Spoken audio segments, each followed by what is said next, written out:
खालापूर चौक येथील ऑटोटेक पार्कला शनिवारी सकाळी आग लागल्याची घटना घडली। शॉर्ट सर्किटने ही आग लागल्याचं समोर येत आहे। खालापूर तालुक्यातील मुंबई-पुणे राष्ट्रीय महामार्गावर चौक गावातील 3 घर परिसरात ऑटोटेक पार्क आहे। येथे गाड्यांची सर्व्हिस, देखभाल आणि दुरुस्ती देखील केली जाते। आगीत मालमत्तेचं नुकसान मोठ्या प्रमाणात झालं आहे।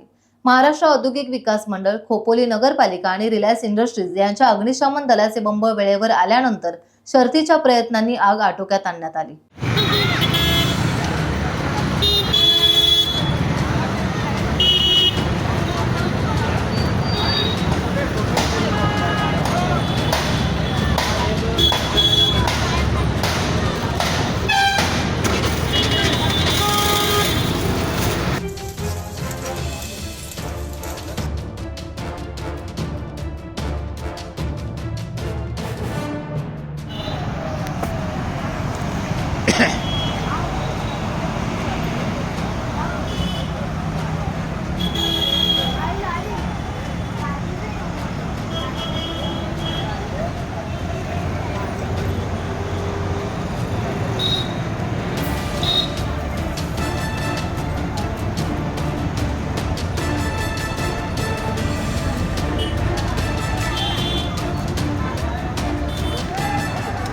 टाइम्स डिजिटलला लाईक करा, शेअर करा, सबस्क्राईब करा आणि बेल आयकॉन दाबायला विसरू नका।